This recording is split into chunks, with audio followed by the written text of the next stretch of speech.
Hello, good morning. Just back from the market. Oh, discovered that the market I took the photos of the other day, a video, it's nearly 5 times the size of the area that I was filming. I must have just been filming the ones that have to pay the highest amount of money for a stand. Because I wandered around the back of the market, that one that I filmed in, and discovered all this array of all the different um, other sellers. Amazing. I should have filmed it. It was interesting. But, you know, my thought for today goes to something that probably if you've got a Filipino friend or anybody from the Philippines as a friend, have you ever noticed how sometimes you're chatting away and they disappear? Where have they gone? He said. Well, you often hear over here in the Philippines, oh, excuse the pun, but you hear about how ladies, especially, I don't know about the men, but the ladies often have two or three boyfriends online. Or when I say boyfriends, it's a loose term, but they have somebody that they're talking to online. And it must be difficult. You can imagine in their house, they've got half a dozen telephones there, all different numbers maybe. And each one of them is to a different foreigner. Why, you might say? Well, maybe they're scammers. Maybe they're just trying to make a living out of you, trying to talk you into the idea that my mother's sick or my father had an accident on his motorbike and needs to be recovered from the hospital. But no matter what, they're very clever at excuses.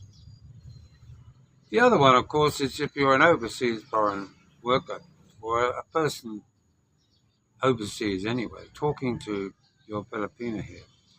Have you noticed how tempo or temper is displayed in many ways?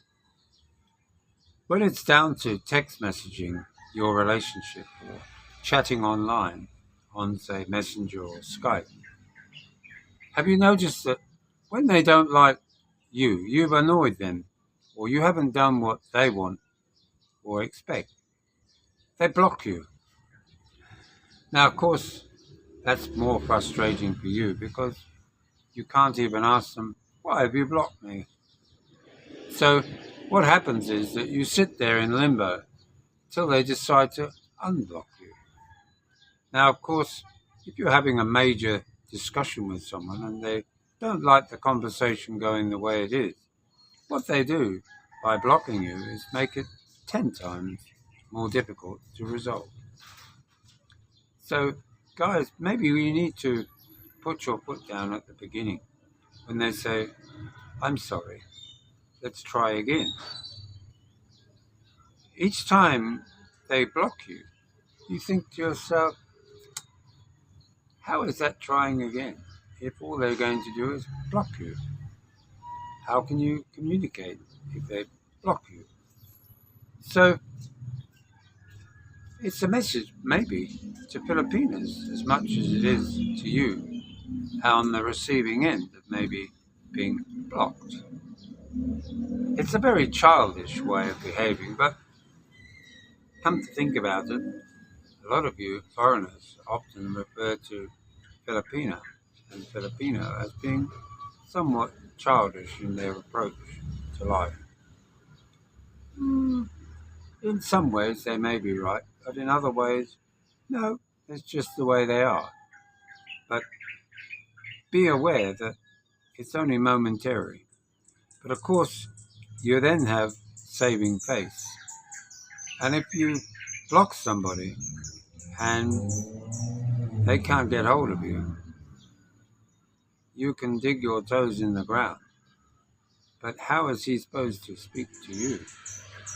message you if you block him.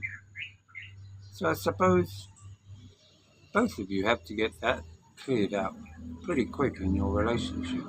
Because any new relationship, if you're facing that kind of obstacle, then clearly it's going to be very difficult for the future, let alone repeating the past.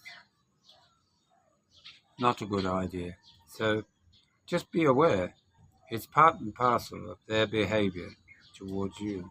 Some of you will analyze it and say, oh, it's toxic relationship or something like that. No, it's just simply being a Filipino. They do that. They block their friends. It's only when their friends either grovel or maybe say, I'm sorry, that they unblock them. But for how long?